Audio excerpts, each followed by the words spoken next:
Quisiera comenzar diciendo de que es un placer el estar aquí y agradecer a los organizadores de esta conferencia por invitarme. Si me lo permitís, quisiera dedicar esta conferencia a Rosa. Rosa Pérez Simó, amiga de hace más de 25 años, en los momentos gloriosos de la organización de la psiquiatría comunitaria en Cataluña. Y finalmente quisiera pedir disculpas por no hacer esta conferencia en catalán. Debiera haberlo hecho y espero que en el futuro pueda hacerlo. Bien, el tema de hoy que se me ha pedido que os explique es un tema más bien complicado, pero vamos a hacerlo juntos y veréis qué interesante es. Es absolutamente central a las formas de control que la sociedad ha desarrollado con respecto a la persona afligida mentalmente y por lo tanto es de suma importancia. Esta conferencia va a tener los siguientes acápites. Primero os diré acerca del mensaje de esta conferencia para tener una idea clara de lo que vamos a hablar. Segundo, hablaré un poco de la historia de los orígenes del concepto de capacidad o de competencia mental y cómo es que este concepto legal de competencia mental se convierte en competencia mental después del siglo XIX. Luego hablaré del presente y daré un pequeño ejemplo que está basado en el acta o en la ley de competencia mental que se pasó en Inglaterra el año 2005 y que ha creado un revuelo más bien tanto nacional como internacional. Y finalmente concluiré. Espero hacerlo, iba a hacerlo en 50 minutos, pero el tiempo se ha pasado y voy a tratar de hacerlo en 40 o 42 minutos si es posible. Bien. Este es el mensaje de esta conferencia.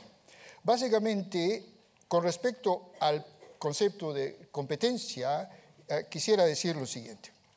Primero, que si es que lo investigáis en la historia del pensamiento occidental, encontraréis que está presente ya, y esto es una cosa extraordinaria, en los antiguos sistemas legales, en varias culturas, entre los cuales hubo poca interacción.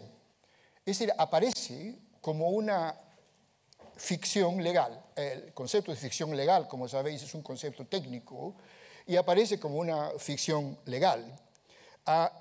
Es más aún una especie de caja negra en la definición de caja negra que existió en el siglo XX con respecto a los ordenadores. Es decir, es una caja negra, no se sabe lo que hay dentro de esta caja negra, lo que sabemos es que tiene ciertas actividades y ciertos efectos sobre los seres humanos. Y como caja negra continúa hasta el siglo XVIII, cuando comienza a llenarse la caja negra y se convierte en lo que se llama una caja blanca o una caja de cristal. Por ejemplo, en el derecho romano, el concepto de competencia mental se lo considera como connatural con respecto a la persona jurídica civil. Es absolutamente parte de la misma. Tal modo de que no necesita definición independiente, porque es definicionalmente parte del concepto de la definición de persona jurídica, que en el derecho romano es extraordinariamente interesante e importante además. Cuando se aparece la cristiandad, cuando se desarrolla la cristiandad, el cristianismo filosóficamente, después de Agustín, básicamente, en el siglo IV, la teonomía, es decir, el conjunto de leyes que la Iglesia desarrolla dentro de la teología cristiana, absorbe el concepto de competencia mental casi sin cambio, simplemente lo absorbe y lo conecta con la imagen de Dios, con el concepto de justicia divina, es decir, lo hace absolutamente parte de ella misma sin modificarlo, es decir, continúa siendo una caja negra en ese momento. Y hay que esperar hasta el siglo XVII, hay que esperar hasta el trabajo de gente como Bacon y Descartes y Hobbes y John Locke a fines del 17, para que esta caja negra, por razones que veremos en un momento, necesita ser rellenada por primera vez. Se necesita amoblaje conceptual dentro de la caja negra. Y este amoblaje conceptual se lo comienza a poner en el siglo XVII, y hasta el día de hoy todavía no sabemos cuál es el amoblaje conceptual más conveniente para esta caja negra, que es la competencia mental. Luego diré lo siguiente, diré que esta necesidad de poner amoblaje conceptual dentro de la caja negra solo aparece en el mundo occidental en el momento que la secularización del mundo occidental comienza. En el momento en el siglo XVII y ciertamente a principios del XVIII, con el siglo de las luces, en el momento en que se piensa que las explicaciones divinas con respecto a la definición del hombre ya no son suficientes. Es en ese momento que los filósofos comienzan a preguntarse, y los moralistas ciertamente, cómo debemos rellenar esta caja negra para que sea activa, autónoma, independiente y protegida de los avatares sociales y opresivos en el Occidente. Esto realmente comienza con Hobbes y con Descartes. Estos dos filósofos, uno francés y el otro inglés, son extremadamente importantes. El concepto del yo, como lo escribí hace varios años, en un trabajo que he hecho sobre esto y está publicado, el concepto de la mente y el concepto de individuo, sobre todo en John Locke, que es el comienzo del capitalismo, del liberalismo capitalista. En el momento en que John Locke genera una definición del individuo que ya no depende para su substanciación de la teología, sino que depende del mismo, es en ese momento en que el concepto de capacidad mental es absorbido, es jalado, es cambiado para poder ponérselo al día. Y ese es el momento en que este proceso de relleno de la caja negra al que me he estado refiriendo comienza. Por lo tanto, John Locke, en frases célebres y muy conocidas, define la competencia como una máquina racional. Él no se puede imaginar de que esta máquina racional, que es el hombre, son los rezagos de la definición aristotélica del hombre como animal racional, que la razón pueda fallar.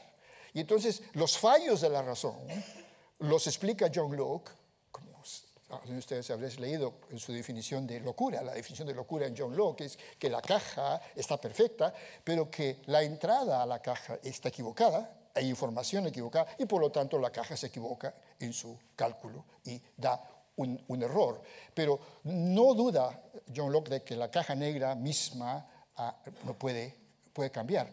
Y esto es una repercusión, tiene que serlo dentro del mundo protestante.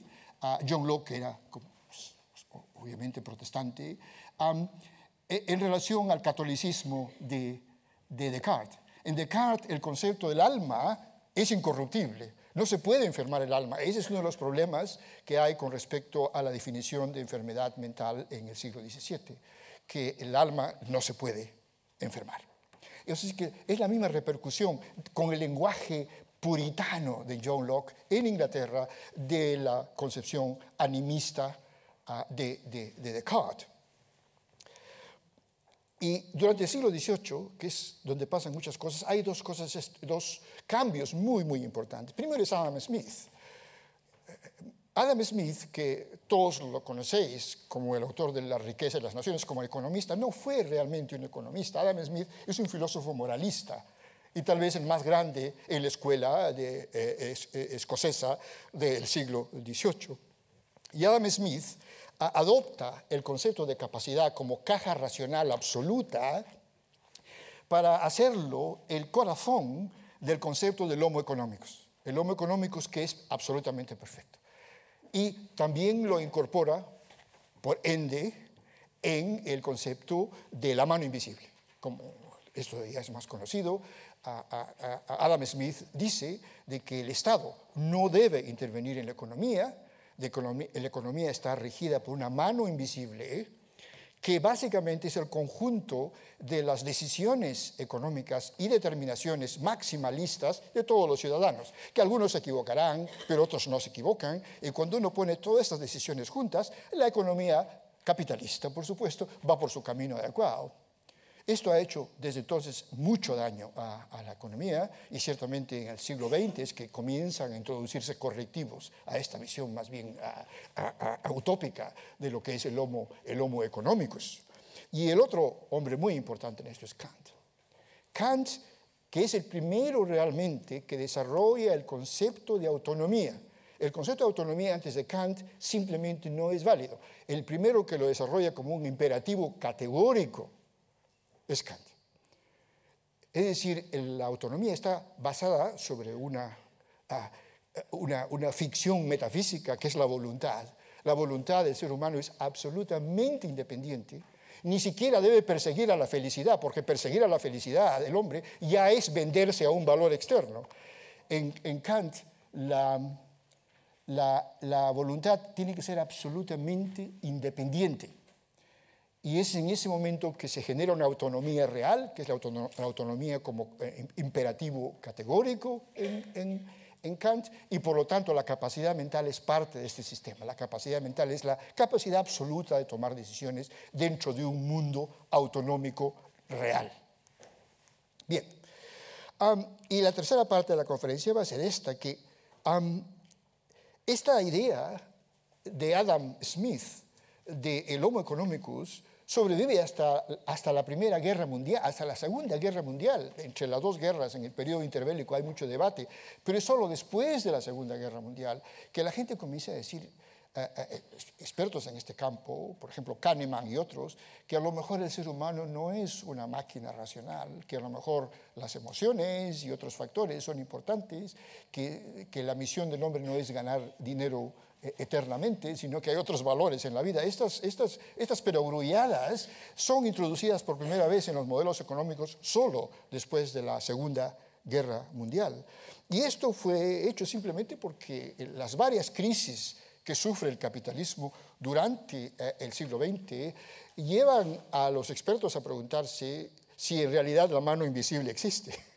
Esta mano invisible simplemente no existe, y se comienza a hacer modificaciones al concepto de Homo economicus, y la modificación más importante realmente que ha habido, que no es modificación, que es un parche realmente, que es el concepto de la racionalidad limitada, como se llama bounded rationality en inglés. Este concepto que básicamente tiene tres principios. El principio a Kahneman, dicho sea de paso, le han dado el Premio Nobel de Economía por esta modificación, y ahora, el 25 de junio, a Kahneman le vamos a dar un doctorado honorario en la Universidad de Cambridge por este mismo trabajo. Pero básicamente es un trabajo muy simple.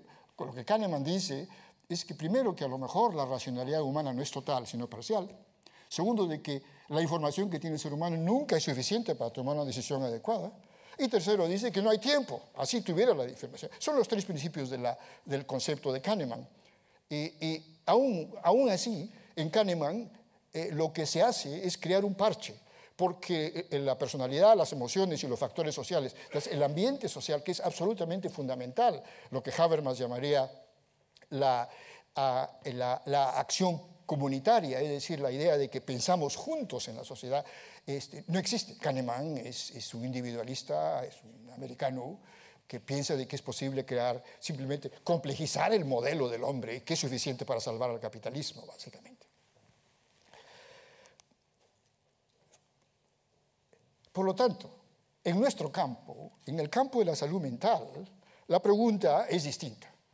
La pregunta es que tenemos este concepto, esta caja negra que ha sido gradualmente rellenada con conceptos. El último de ellos es el concepto de racionalidad limitada de Kahneman. La pregunta ¿es esto suficiente? En otras palabras, ¿cuántos conceptos se necesitan poner dentro de esta idea de la caja de salud mental, de capacidad o de competencia mental, para que tenga sentido dentro del mundo de la salud mental? Básicamente esta es la pregunta, y es la pregunta que vamos a contestar en el resto de la conferencia. Por lo tanto, los modelos de competencia mental que tenemos, incluso el modelo que está adoptado por la ley de competencia mental inglesa del año 2005, que se ha considerado muy avanzado en el resto del mundo, no es suficiente, creo yo, porque ha habido problemas que lo describiré en un momento. Esta es la forma realmente en que se construye, y voy a dar ahora comienzo a dar datos que nos permitan apoyar las tres primeras diapositivas. Es decir, he dicho que voy a hablar un poco de la construcción del concepto de competencia en los grandes sistemas legales antiguos. Y esto es lo que pasa, básicamente. Los sistemas legales antiguos no usan el término competencia. El término competencia solo se introduce en el mundo legal de los romanos. Antes hay otros nombres y mostraré uno de ellos, básicamente. Segundo, es una convergencia, por lo tanto, de tres factores fundamentales. Son vocablos que se pueden utilizar para nombrar ¿qué? Para nombrar conductas, que son estas, conductas en las cuales el ser humano pareciera manejar sus asuntos en una forma aceptable y racional. Y tercero, hay un concepto, y este concepto es el concepto de una ficción legal. Se asume de que la capacidad mental existe. Ninguna de los grandes sistemas legales del periodo antiguo definen la capacidad mental. Por ejemplo, en el derecho romano incluso no hay una definición unitaria de competencia mental. Nunca la ofrecen. El capacitas, el capax, son términos que se usan en relación a varias situaciones, como veremos en un momento. Por lo tanto, pero no obstante, existe como ficción legal, que es lo importante. Todos los sistemas clásicos lo adoptan. Y lo interesante y que necesita más investigación es por qué es que convergen, por qué hay tanta similaridad entre las soluciones que dan culturas legales que son totalmente distintas. Bien, un ejemplo, voy a dar tres ejemplos del mundo antiguo. El primero, y muy lindo, es el dique Paranoias. El dique Paranoias es una forma ficticia que se crea en el mundo, en el siglo V de Pericles. Platón estaba vivo en este momento. Es una forma que se crea para poder manejar a los pródigos. En realidad, hasta ese momento, aquellos que desarrollaban formas de conducta que se consideraban como locura, no había ningún problema. Habían ya sistemas muy bien establecidos de manejarlos y encerrarlos y de cuidar de sus fortunas o cuidar de sus propiedades. Pero, ¿qué pasaba cuando una persona era muy pródiga? Hay lo que se llama la prodigalidad, que es un concepto legal, cuando desbaratan sus fortunas, y en la entrevista no se encuentra absolutamente ningún problema que pueda decirnos de que la persona está sufriendo un trastorno mental. Entonces se crea un problema nuevo, y el dique Paranoia se crea en ese momento. Sobre esto he escrito yo hace varios años, en el año 8 publiqué un trabajo sobre esto. Por lo tanto, ¿cómo se define el dique Paranoia? Es un buen ejemplo de competencia mental o de falla de competencia mental. Se usa para aquellas personas que pareciera ser de que no estaban administrando sus propiedades como debieran. El arcón, es decir, el juez griego en el siglo V, en el siglo de oro, en el siglo de Pericles, podía decir de que alguien estaba en dique Paranoias cuando se veía que malbarataba su fortuna y, sin embargo, no pareciera tener una enfermedad mental. En realidad, el arcón solo participaba cuando no había enfermedad mental. Boucher, que es el gran francés que ha trabajado en esto, y de hecho, de paso, hay una escritora española, una clasicista española que escribió un artículo hace varios años sobre esto, que es de primera categoría, absolutamente creo de la Universidad de Valencia. Cuando el arcón se lo llama, es que no hay obviamente ninguna forma de trastorno mental, y la persona no tiene locura o no tiene demencia, y no obstante hay un problema. Y básicamente se crea esta figura legal del dique Paranoias en el siglo V. ¿Para qué? En situaciones cuando hay una propiedad hay patrimonio que hay que proteger. Y ciertamente los parientes, los hijos, están preocupados con esto. Y cuando la persona no tiene ninguna patología mental obvia. Y hay un ejemplo, el ejemplo extraordinario, es el ejemplo de Sófocles. Esto se ha estudiado en cierto detalle. Sófocles, el gran tragedista griego, fue sometido a dique paranoias cuando tenía 87 años. Sófocles murió de 91, dicho sea de paso, cuando tenía 87 años, porque hay dos versiones. Una es que tenía un nieto a quien adoraba y comenzó a gastar todo el dinero en el nieto y el resto de la familia se comenzó a quejar. Otra es que no era un nieto, sino que un efebo, era un joven de quien se había enamorado y que le daba...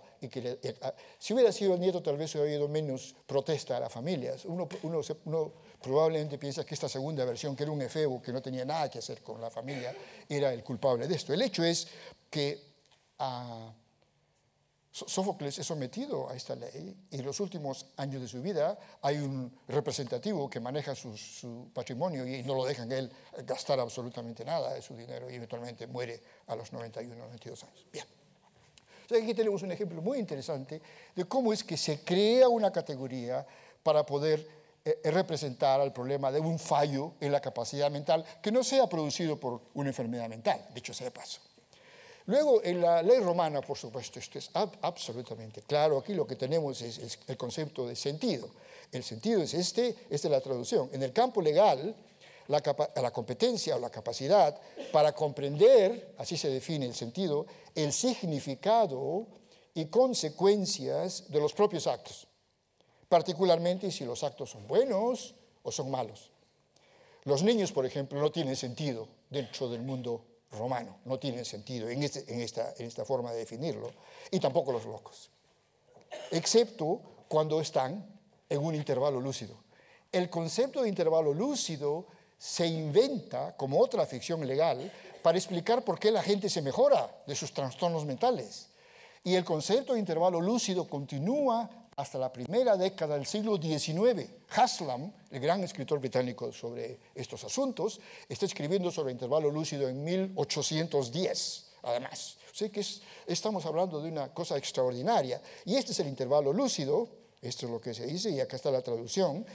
El intervalo lúcido es el periodo durante el cual el loco recupera su capacidad mental y por lo tanto recupera su capacidad legal. Tal era el concepto. A fines del 18, principios del 19, hay un cambio de 180 grados en la definición de locura. Hasta fines del 18, como lo ha mostrado Foucault, como lo ha mostrado Andy Scala y muchos otros, el concepto de locura es un concepto metafísico. Es decir, que una vez que uno estaba loco, tenía que estar loco para siempre. Y cuando se mejoraba, creaba un problema conceptual muy serio. Y había que inventar algo, y ese invento es el del intervalo lúcido. En el 19, sin embargo, por cambios que no hay tiempo ni son propios de esta conferencia, sobre la que he escrito un libro, hay cambios importantes que llevan a que la locura se la considere como el resto de enfermedades y por lo tanto, cuando la persona se mejora, es que hay mejoría. Es decir, la locura desaparece, más bien que se esconde, como en el caso del intervalo lúcido. Bien. Y, por supuesto, las 7 partidas. Vuestro Alfonso, no debiera ser en Cataluña, tal vez vuestro Alfonso X, el sabio, pero en las 7 partidas, que se supone que él es por lo menos parcialmente responsable, tenemos la ley 9. Acordaráis ustedes, ahí está. Atestiguar no pueden los testamentos ni las mujeres, ni los que fuesen menores de 14 años, ni los siervos, ni los mudos, ni los sordos, ni los locos, mientras que estuvieren en la locura, ni aquellos a quienes es prohibido que no usen de sus bienes, porque son los pródigos, una vez más, que son los gastadores de ellos en mala manera. Qué bonita forma de definir un pródigo, un gastador en mala manera. Y estos tales no pueden ser testigos en testamentos tampoco. Absolutamente un ejemplo claro. El concepto existe. A Alfonso X no le interesa qué pasa dentro de la maquinaria de la caja negra que explica esto, pero él está hecho de que los seres humanos tienen competencia mental y que la competencia mental falla en un número de grupos humanos y la lista está muy clara, además. Así que veis qué interesante se pone esto.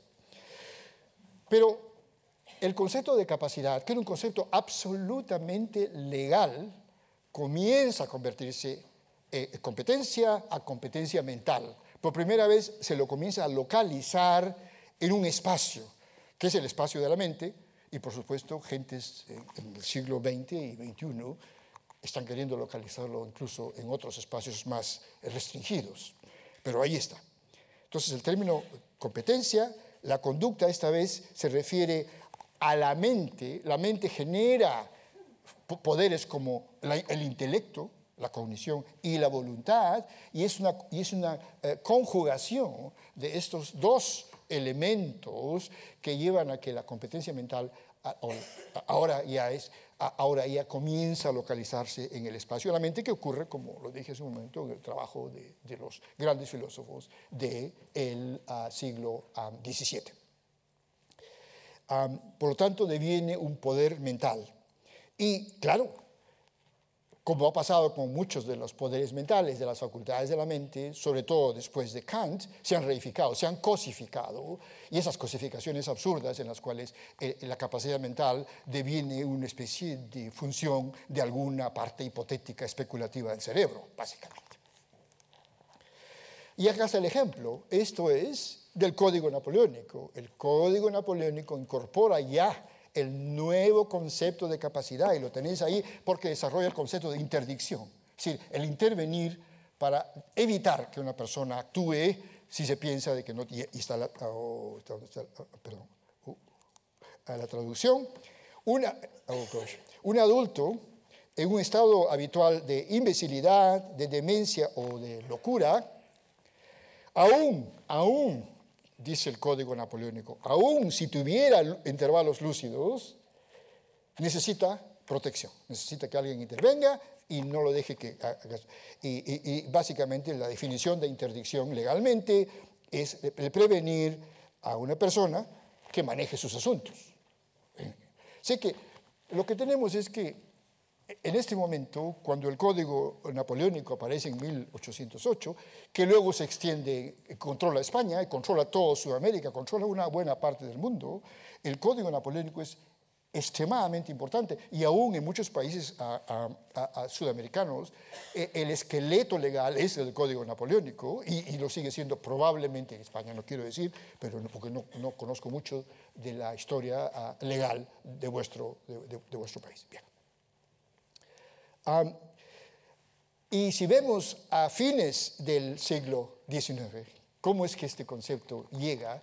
Tenemos la gran definición de Tuke, capacidad mental. Aquí tengo la traducción. Capacidad mental, dice Tuke, capacitas, la definición del latín, dice la extensión y comprensibilidad de la mente. O sea, el primer concepto simplemente es metafórico, se refiere al volumen de la mente. Pero ese no es el que está interesado en esto. Segundo, es el poder de recibir ideas y conocimiento.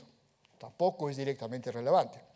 Es la capacidad mental pasiva, la facultad receptiva, y ahora viene el otro significado, que es también la habilidad o poder mental en el sentido legal o moral, que es la que nos interesa a nosotros. Tuke, que fue uno de los grandes alienistas ingleses del XIX, va mucho más allá. Cuando se le pregunta, él era consejero del Estado, él es el que está detrás de la ley de 1891, que es la ley que consolida la legislación de salud mental en Inglaterra, el 19. Él es el que hace los borradores para el gobierno. Dice lo siguiente, que por supuesto es totalmente utópico, porque podríamos presentar 20 casos en los cuales esto no ha sido así. La ley siempre se abusó, era muy fácil en Inglaterra en el siglo XIX para los parientes de gentes que estaban perfectamente bien el utilizar esta ley para encerrarlos y quitarle su propiedad, su patrimonio. Pero aquí está. Esto es lo que dice Tuke. Idealmente, el juez, dice él, que es el que decidía en ese momento, solo deberá tomar en cuenta las necesidades del loco, en todo momento teniendo en mente su recuperación. absolutamente centrado en esto. Él añade, dice, los intereses de los parientes no son de su incumbencia. Es absolutamente, no es cierto. Porque el abuso de esta ley mostró que esto ciertamente no era. A principios del 20 había gentes todavía, personas, mujeres particularmente, que habían estado en hospitales mentales por años, que habían sido, esta ley se había utilizado para encerrarlas y que no tenían absolutamente nada. En Francia es lo mismo, por supuesto, y esto es terrible. Pero uno ve la diferencia entre los borradores legales y lo que la ley debiera ser y lo que realmente hace. Y luego sigue. Dice, también dice Tuke, dice, el juez velará por el patrimonio del enfermo y tomará medidas para que cuando el enfermo mejore, encuentre su propiedad en la misma condición en que la dejó. Bien. Así que lo que tenemos entonces es, entre principios del 19 y fines del 19, una definición de competencia mental que comienza a ser producida por los alienistas, por los clínicos, por los psiquiatras, no por los jueces. ¿Por qué? Porque a principios del 19 los médicos se apoderan de esta noción. Y a través del 19 hay un debate extraordinario entre abogados y médicos, por lo menos en Inglaterra. Este debate ha sido muy bien estudiado por un colega mío, por Roger Smith, de un libro muy importante sobre esto, específicamente sobre el debate que en Inglaterra existe entre jueces, abogados y médicos en relación a la definición de capacidad mental, de competencia mental, y cómo es que los jueces tienen una visión totalmente distinta, de blanco y negro, de la capacidad mental, mientras que los psiquiatras quisieron presentar una visión mucho más flexible, dimensional de la competencia mental, y fallaron. Bien, sigamos. Por lo tanto, lo que tenemos es que cuando se comienza a constituir el concepto de competencia mental, aquellos que lo quieren hacer, aquellos pensadores que quieren mejorar este concepto, se encuentran cogidos en un mundo multidimensional, que es el siguiente. Primero, ¿es la capacidad mental categórica o dimensional? Segundo, ¿es un concepto legal o es un concepto psicológico? Tercero, ¿es un concepto total o es un concepto parcial? Luego, ¿es una caja negra? ¿No se necesita definir o sí se necesita definir claramente? Es decir, necesitamos un acceso a la caja negra directo que no sea a través de las conductas que la caja negra expresa, básicamente. Luego, ¿es un concepto estático? En otras palabras, las personas entran en un estado de falta de competencia mental y se quedan allí, o es un estado constante. En otras palabras, en todos nosotros, ahora, en este momento, nuestra competencia mental está oscilando constantemente, como pareciera ser. No solamente está oscilando en relación genérica a todos los problemas de la vida y decisiones que tomamos, sino que oscila regionalmente en relación a somos mejores a tomar ciertas medidas en ciertos aspectos de la vida y no somos tan buenos en otros aspectos de la vida. Y finalmente es un concepto individual, es decir, ¿es la competencia mental un problema de los individuos o no lo es? En realidad, si Habermas tuviera la palabra en esto, nos diría que no, que es parte consensual, que es parte de una acción comunicativa, que todos participamos en cierta forma en el concepto de competencia mental del prójimo, de aquellos con que interactuamos. Y finalmente, ¿cuál debe ser el énfasis cuando uno usa el concepto de competencia mental? ¿Debe ser la protección de otros, la protección del individuo y nada más, como nos dice Tuke, o un balance entre los dos? Bien. Y finalmente, ¿es la competencia mental reversible o es realmente irreversible? Y hay cambios solo temporales en ella. Así que no es fácil. Con la mejor voluntad filosófica del mundo, no es fácil el crear un concepto que exista en este espacio multidimensional. Y un concepto que al mismo tiempo sea asequible, un concepto que sea dinámico, un concepto que sea respetuoso de la autonomía del individuo, pero al mismo tiempo que tome en cuenta la forma en que el individuo está conectado en una dimensión consensual con su colectivo, con su sociedad, con la sociedad en la que vive. Bien, sigamos adelante. El concepto de capacidad mental se lo psicologiza, como hemos visto ya. El siglo XIX termina este proceso, básicamente. Deja de ser una ficción legal, deviene un poder mental, una facultad de la mente, básicamente. Claro, el problema es de que si uno dice, miren, vamos a redefinir la capacidad o la competencia mental como un poder de la mente, como una facultad de la mente. El problema con este paso epistemológico es que las definiciones de poder de la mente han cambiado marcadamente desde el siglo XVII, de tal modo que uno no sabe, no tiene un mundo fijo. A medida de que las modas psicológicas y neuropsicológicas cambian, el mapa de las funciones cerebrales va cambiando. Por ejemplo, hay grandes facultades mentales como la imaginación, que fueron absolutamente la reina de las facultades mentales hasta el siglo XIX, y ahora nadie las considera como una facultad mental importante. De modo que tenemos este problema de que si es que definimos capacidad mental en relación a la psicología y a lo que la psicología piensa de las facultades de la mente, tenemos, por lo tanto, una definición inestable, una definición que no va a durar mucho. Ahora, en este momento, en el momento actual, aquellos de que nos quieren decir más acerca de la capacidad mental, de lo que se llaman los procesos de tomar de decisiones, del juicio, son por supuesto los neuropsicólogos.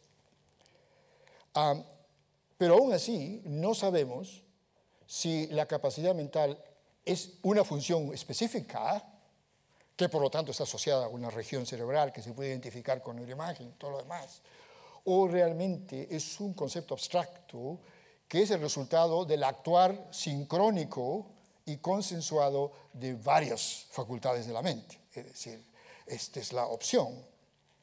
Y cosas como el juicio, el sentido común, el tomar decisiones, la racionalidad limitada, las funciones ejecutivas de la escuela de Cambridge, y la conciencia de la vida y de la enfermedad, el insight.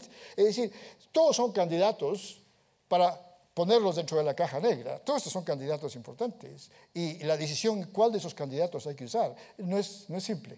Este es el problema que hay. Es decir, el problema de desarrollar, si se puede, una ciencia neuropsicológica de la capacidad mental de que preserve sus aspectos sociales, epistemológicos, filosóficos y éticos, básicamente. Ese es el problema. Y finalmente, el problema es que debido a que la capacidad mental, la competencia mental oscila y es regional, como acabamos de ver, necesitamos un modelo muy dinámico que pueda manejar ese tipo de cosas. Bien. La capacidad mental se medicaliza, obviamente, después de su psicologización, no ha habido problema. Se considera que es lo que decía hace un momento, el debate entre jueces y alienistas en el siglo XIX. Los alienistas se creen con el derecho, los únicos, de evaluar la capacidad mental. Y entonces, claro, hay unos debates terribles, porque los jueces tienen otra visión de la cosa.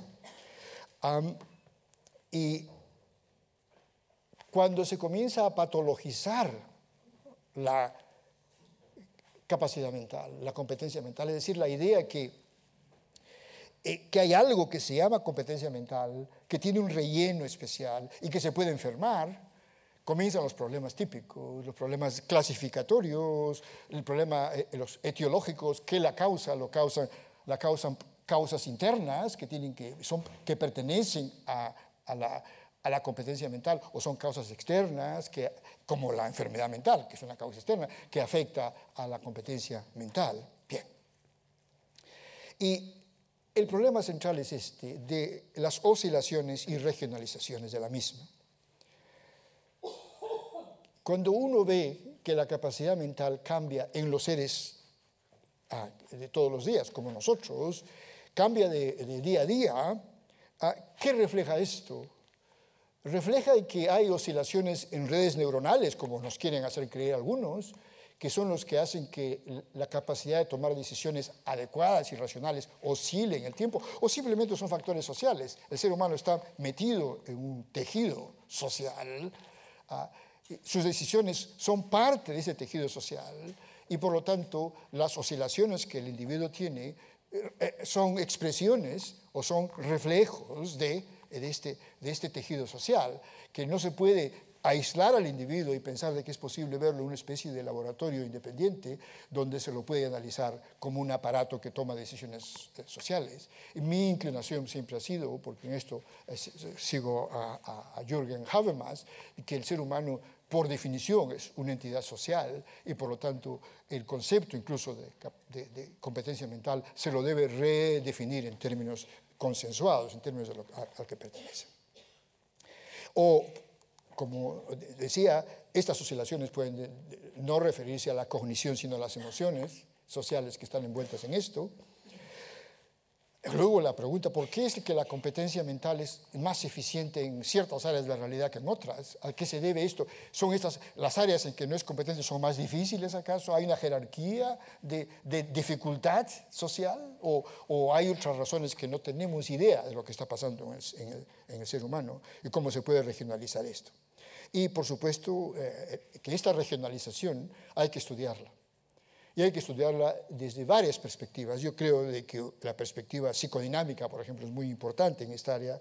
La perspectiva de la educación del individuo, dimensión de personalidad y todo lo demás. Bien.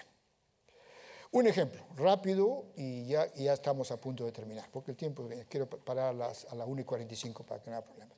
El año 2000 comienza el debate en Inglaterra con respecto a esto. Se piensa que la ley anterior no es una ley adecuada, se piensa de que el concepto de capacidad mental es muy rígido, y este debate nos lleva 5 años, y finalmente el año 2005 se pasa la ley de capacidad o de competencia mental en Inglaterra, que se consideró en ese momento muy avanzada, y que hay países como Bélgica, por ejemplo, y Holanda, que la han seguido de cerca y van a básicamente utilizar la misma ley. No tengo idea de lo que está pasando en Cataluña o en España.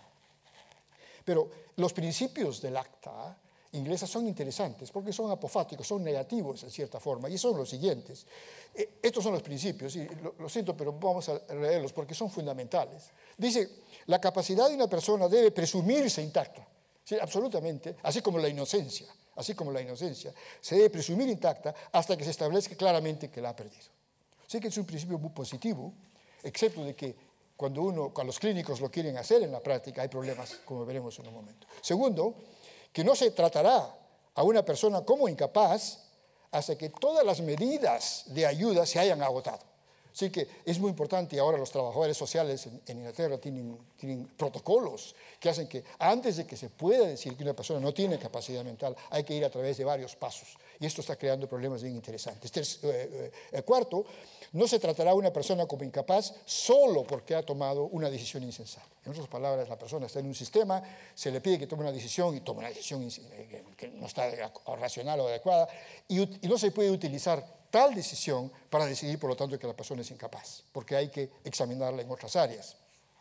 Quinto, ayudas que se tomen en el nombre de una persona incapaz se deberán tomar solo en su interés. TUC aparece aquí. El gobierno pidió que se enviaran, como siempre, borradores de todo tipo, y mi grupo mandamos un borrador citando a TUC. Y es interesante que esto aparece. La insistencia de que, una vez más, de que el grupo o la familia no es lo importante, sino absolutamente solo el individuo. Y me parece que desde el punto de vista de la protección de los derechos humanos está bien. Y esto ciertamente, esta ley tenía que ajustarse a los cánones de Estrasburgo. Sé que está bien que hubiera sido así. Y sexto, antes de tomarlas, estas acciones, por supuesto, se buscarán otras formas de alcanzar el mismo propósito que restrinjan menos los derechos y libertad de tal persona. Ahora, esto en la teoría está muy bien, en la práctica esto es bien complicado, porque el número 6 nos dice que hay que, aún a ese nivel, buscar medidas alternativas. Y esas medidas alternativas en la práctica clínica, como todos ustedes lo sabéis, que estamos en la práctica clínica, son muy difíciles de imaginárselas a veces. Bien. Ha habido problemas con este modelo. Primero, que ha habido una asimetría clínica. Ya se ha hecho mucha investigación. Se ha encontrado, por ejemplo, que los enfermos que rehúsan tratamiento, por razones que tienen pleno derecho de hacerlo, a veces que son muy racionales además, se los considera como más incapaces que a otros. Automáticamente, es decir, hay un contagio del rechazo de la medicación como que significara de que la persona es incapaz, aun cuando probablemente no tiene ninguna relación, pero hay un sesgo que es importante y eso está muy mal. Segundo, que hay un sesgo hacia lo convencional, es decir, a aquellos enfermos que son muy convencionales, de clase media alta y todo lo demás, tienden a ser declarados menos como incapaces que aquellos de otras clases sociales y que tienen vidas no convencionales, por ejemplo, que les gusta vivir en sitios, en parques o cosas así. Automáticamente se los declara no capaces. Luego, el diagnóstico de base es importante. Y esto es crucial. Es decir, mucha gente piensa de que tomando en cuenta el diagnóstico de base, y en este momento diagnósticos tales como enfermedad bipolar o esquizofrenia o lo que fuere, que hay que tomar en cuenta lo que teóricamente esta enfermedad puede hacerle a la mente como evidencia de incapacidad. Y esto está mal. En realidad la ley no lo dice así. De acuerdo a la ley del año 2005, no interesa la enfermedad, uno evalúa una visión dinámica de la capacidad mental y esto es lo que determina lo que el enfermo va a hacer. El resto realmente no interesa. Pero es difícil para muchas personas el no tomar en cuenta el diagnóstico de base, si ven lo que quiero decir. Luego hay un sesgo hacia lo cognitivo, porque la competencia mental se la considera como una función cognitiva. Los modelos de capacidad mental que tenemos tienden a ser solamente cognitivos y no incorporan emociones ni otros factores. Y luego hay problemas que tienen que ver con la reversibilidad y la regionalización de la competencia mental. Bien. Tenemos que se necesita un modelo nuevo de competencia mental y este modelo nuevo necesita ciertos requerimientos básicos.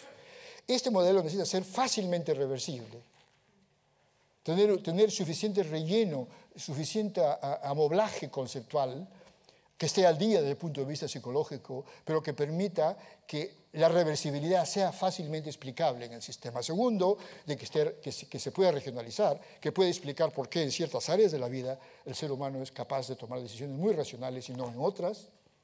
Tercero, que esté contextualizado en el sentido del contexto que decía antes. Cuarto, que sea dinámico en el sentido real, que esté constantemente cambiando. Y luego, el último, que sea accesible independientemente. Con otras palabras, que idealmente debe ser un modelo que no solamente se lo pueda evaluar a través de las conductas de decisión del enfermo, sino que haya otras entradas al sistema que permitan evaluarlo. Y esto está siendo difícil de desarrollarse. Y que la competencia mental debe evaluarse en relación a un contexto racional, y esto es lo que les mencionaba yo antes de Jürgen Habermas, el concepto de acción comunicativa, que haya un razonamiento consensual en la sociedad, que sea creativo, que no sea instrumental. Habermas separa la racionalidad, como sabéis, entre instrumental y comunicativa. La instrumental es la maquiavélica, la enderezada a obtener ciertas cosas, incluso usando a las gentes como medios para obtenerlas, mientras que la racionalidad comunicativa es una racionalidad creadora, consensuada y todo lo demás. Y luego tiene que haber un contexto moral. Y aquí no hay tiempo, pero en esto estamos trabajando en este momento nosotros en esto, la idea de usar el concepto de Lebenswelt, de ambiente de vida, de mundo vital, el concepto de Husserl, como una posibilidad, como un horizonte moral para desarrollar una nueva idea de capacidad mental. Pero bien, esto lo dejamos. Básicamente, entonces, el problema es el siguiente. Si la capacidad mental es una caja negra, ¿qué debemos poner en ella? ¿Debemos poner aparatos de tomar decisiones? Probablemente. ¿Debemos poner emociones? Ciertamente. Personalidad, ciertamente. tipos de racionalidad, y si es así, ¿cuáles tipos de racionalidad? Que la racionalidad limitada de Kahneman, de Tversky, tal vez. Luego, ciertamente, un concepto de acción comunicativa. Pero para mí lo más importante es que esta caja negra esté enraizada, y esté enraizada en una antropología filosófica nueva, un humanismo laico, moderno, que permita dar una concepción del hombre sobre la cual se puede inspirar esta capacidad mental. Bien, dejadme concluir. Un minuto y he terminado. Lo que dije es lo siguiente, que con cambios muy pequeños, el concepto de capacidad o de competencia se lo puede encontrar en la mayor parte de los sistemas antiguos. En el Hammurabi, por supuesto, existe, que es el más antiguo de todos, sé que está allí. Segundo, que la capacidad en ese momento se determinaba por medios muy prácticos, pero lo extraordinario es que si uno investiga el tipo de preguntas que se hacían en el siglo V antes de Cristo, o que se hacían en la época medieval, o que se hace en el XIX, o que se hacen ahora, son extremadamente similares. Es decir, han cambiado muy poco las preguntas que se hacen para evaluar la capacidad mental. Y que los sistemas antiguos siempre sugirieron formas de curatelas que permitían cuidar del patrimonio del enfermo, que la falta de competencia no se la consideraba como irreversible, que es muy importante, por ejemplo, la prodigalidad, y que la competencia es una ficción legal, que en ese momento se la conceptualiza como una caja negra y nada más. Y esto comienza a cambiar después, y esta es la última diapositiva. Durante el siglo XVII, la competencia se la seculariza. Es decir, todas las raíces teonómicas que tenía comienzan a desaparecer y se la asocia con conceptos como individuo, como subjetividad y como yo. Segundo, que durante el siglo XVIII esta caja negra comienza a ser rellenada. Gradualmente se piensa de que para que la caja negra tenga sentido hay que ponerle conceptos internos. Y en ese momento el concepto de capacidad, de competencia legal deviene competencia mental. Luego que en el siglo XIX se medicaliza el concepto de capacidad o de competencia mental y comienza a llamársele síntoma, trastorno y todo lo demás. Y esto crea cientos de problemas. Problemas de clasificatorios, problemas etiológicos, problemas explicativos, se lo comienza a asociar con regiones del cerebro y comienza el problema que tenemos hasta este momento.